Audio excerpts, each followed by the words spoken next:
안녕하세요. 세무법인 참기일 2일의 훈세무사입니다. 개인사업자를 위한 세법 해설 두 번째 시간 강의를 시작하도록 하겠습니다. 지난 시간에는 기초적인 사항들에 대해서 설명을 드렸고요. 오늘의 강의는 부가가치세부터 강의를 시작하도록 하겠습니다. 부가가치세. 기업이 재원이나 용역을 공급할 때 구매자로부터 징수한 부가가치세에서 원재료나 상품 등을 공급받을 때 징수당한 부가가치세를 차감한 금액을 납부하는 것으로 재원이나 용역이 생산, 제공되거나 유통될 때 각 단계마다 기업이 창출하는 부가가치에 대하여 부과하는 세금입니다.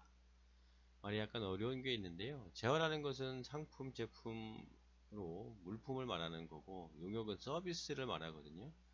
이 서비스의 대표적인 것으로는 세무사, 변호사, 의사가 제공하는 서비스를 말할 수 있고요. 특이하게 음식을 제공하는 것도 서비스로 보고 있거든요. 음식물을 제공하지만 그것도 서비스 일종으로 보기 때문에 그렇게 그러한 것도 역시 부가가치세 과세 대상이 됩니다. 그 다음에 구매자로부터 징수당한 부가가치세란 말이 나오는데요. 요거는 뭐냐면 현대자동차에서 자동차를 산 다음에 예를 들어서 EQ100, 900를 사고 1억짜리 차를 사고 1000만원을 부가가치를 내게 되면 현대자동차는 소비자로부터 1억원과 부가가치세인 1000만원을 받게 됩니다.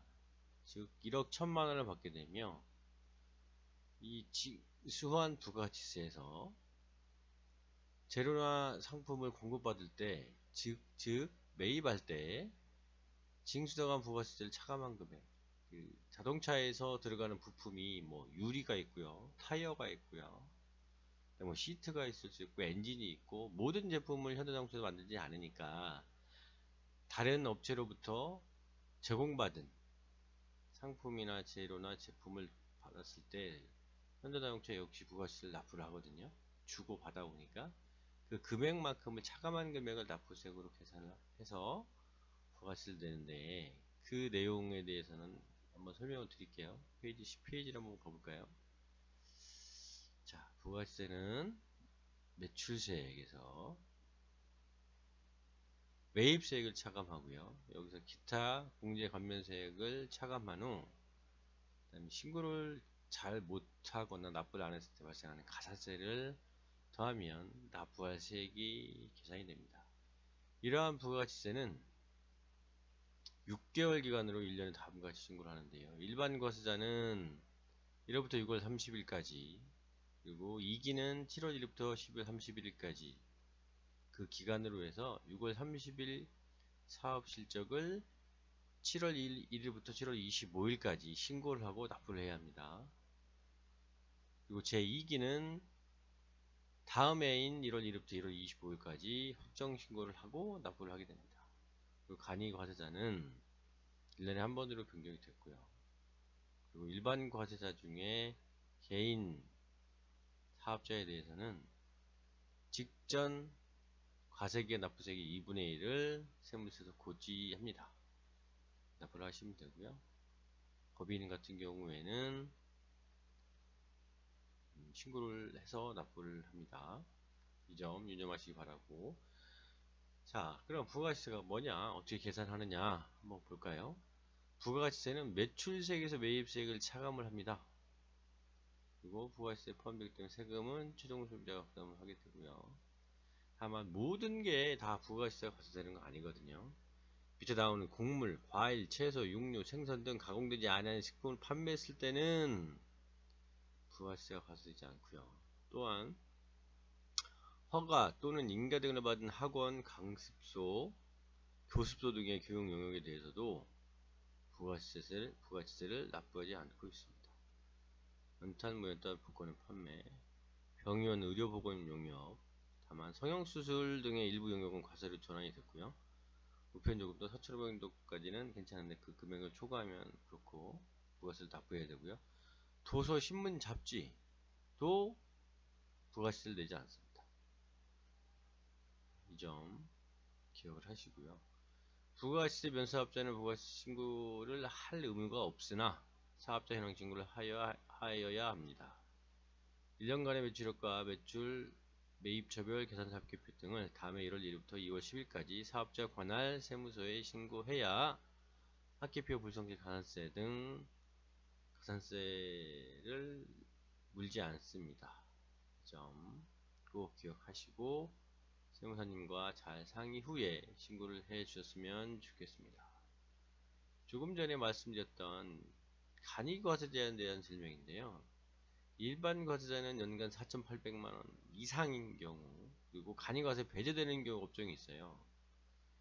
연간 4,800 미만이라도 뭐 변호사, 세무사, 회계사, 건축사, 그 다음에 감정평가사, 일부 자격사들에 대해서는 매출액과 상관없이 무조건 일반 과세자로 사업자 등록증이 나오고요. 이들은 공급 가액의 10%, 예를 들어 1억짜리 자동차에 부가세가 10%면 1,000만원이 되는 거죠. 그래서 아까 설명한 바와 같이 1억 1,000만원을 소비자가 구입하는 거고요. 현대자동차는 공급 가격의 10%를 매출수역으로 해서 세금을 납부해야 합니다. 그리고 일반 과세자인 경우에는 세금계산서를 발급해야만 합니다. 선택적으로 발급하는 게 아니고요. 재화 용역을 공급했을 때 세금계산서를 발부를 해야 되는데, 모든 사업장이 다 무조건 세금계산서를 발급해야 되는 건 아니고요. 소비자를 주로 상대로 하는 뭐 식당이라든가 뭐 여객 운송업 같은 경우에는 세금계산서보다는 영수증으로서도 가름할 수 있고, 그러니까 현금 영수증, 신용카드로서도 발행해도 큰 문제가 없습니다.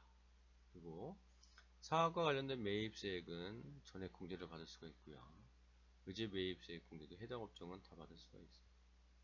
간이과세, 연간 4,800 미만이고 간이과세 배제되는 업종, 지역에 따라 해당되지 않는 경우도 있고요.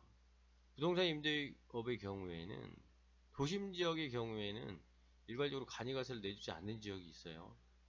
거기까지 들어가면 강의가 너무 길어지니까 생략을 하고, 다만 올해 해세법 개정안이 올라가 있는데요. 간이과세자를 매출액이 연간 4,800에서 뭐 7,200, 7,000, 뭐 6,800까지 올리자라는 얘기가 있는데 아직 통과가 되지 않았기 때문에 그 부분은 통과가 되면 제가 업데이트를 해드리도록 하겠습니다. 좀 전에 말씀드린 광업제조, 도매업, 전문직 사업자, 그리고 다른 일반 사업자를 이미 보유한 사업자, 간이과세 배제 업종 등은 간이과세 적용이 배제됩니다. 그리고 간이과세자인데 공급 대가, 매출액 자체가 2,400만원 미만인 경우에는 부가세는 신고하되 세금 납부는 면제가 됩니다. 이 점 알아주시면 되고요. 그리고 부가가치세를 지탱하는 가장 중요한 것은 세금 계산서라 해도 과언이 아닙니다. 세금 계산서를 통하여 부가세를 신고를 하고요.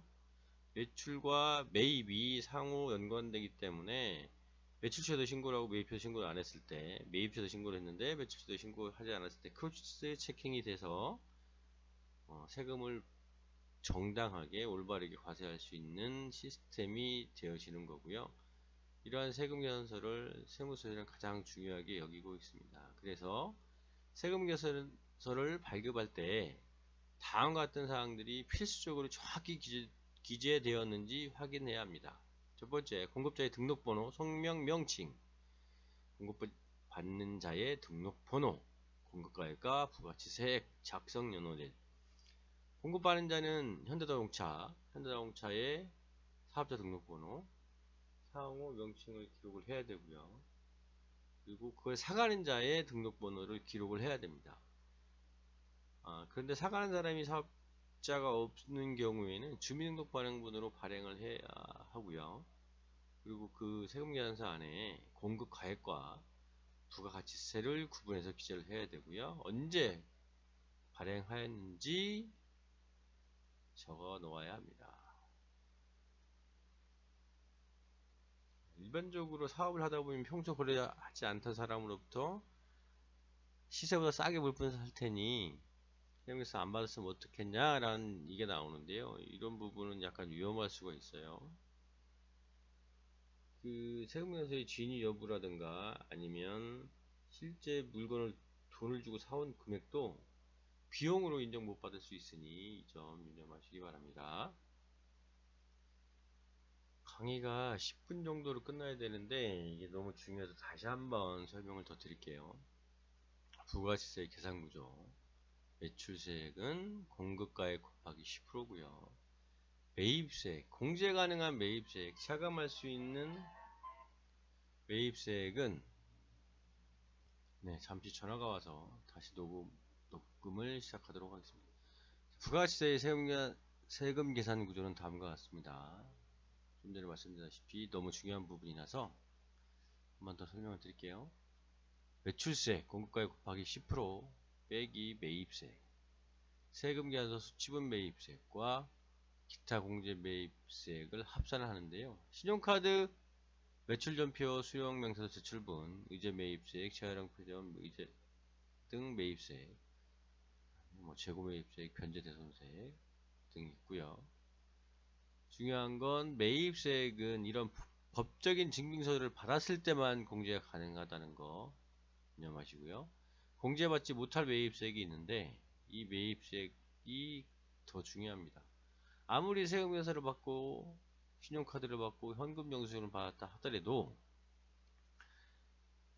세금계산서를 발급받지 않거나 필요적 기재사항에 누락된 경우에는, 그리고 사실과 다르게 기재된 세금계산서인 경우에는 매입세액을 공제받을 수 없습니다. 그리고 매입처별 세금계산 합계표를 제출하지 않거나 부실기재한 경우에도 마찬가지고요. 사업과 직접 관련이 없는 매입세액도 공제받을 수 없습니다.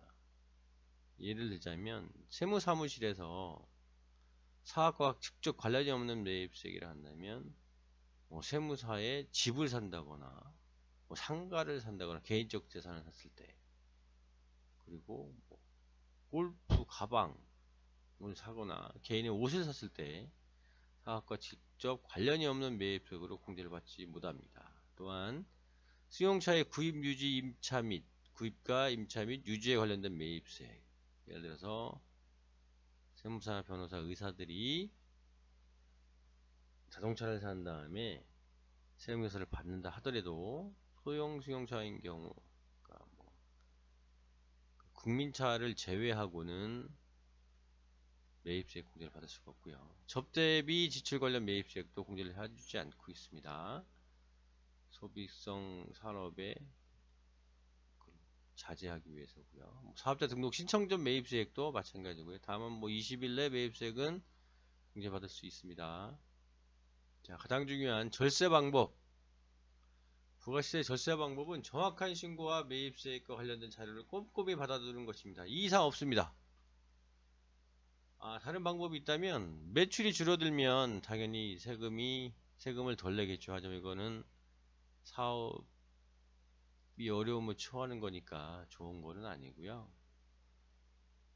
그러니까 중요한 것은 사업과 관련된 매입세액만큼은 세금계산서를 꼭 받고 신용카드나 현금 영수증을 발급받아서 사용해서 부가시세 부담을 줄일수록 했으면 좋겠습니다. 여기도 있죠. 사과 중요한 내용들 다 있고요. 꼭 알아두셔야 됩니다. 그리고 요즘에는 전자세금 계산서 제도를 운영하고 있는데 국세청에서 모든 법인 사업자와 직전 연도의 사업장별 재화 영역의 공급가액 합계액이 3억인 개인 사업자는 의무적으로 전자세금계산서를 발급해야 됩니다. 국세청에 가셔서 홈택스를 통해서 발급을 할 수가 있고요. 그리고 세무 대리인을 통해서도 요청을 하면 가끔 해주기도 하는데, 현금 전자세금계산서 발급 이 내용 숙지하시고 꼭 전자로 발급하셔야 됩니다. 그래야 불이익이 없습니다. 공급가액 2%, 지원발급은 1%, 미전송은 1%, 지원전송은 0.5%의 가산세를 부담하게 됩니다. 그리고 장점은 세무계산서 보관 의무가 면제되고요. 거래처별 명세표 작성 의무가 면제됩니다.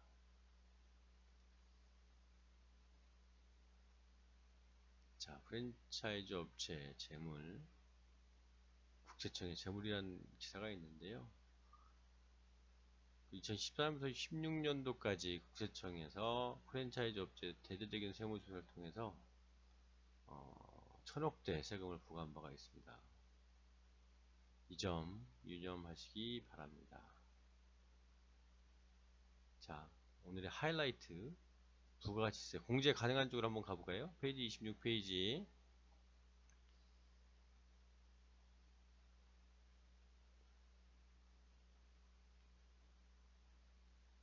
자, 오늘 가장 중요한 주제인데요. 실제 경비와 부가가치세, 소득세 관련 사항이에요.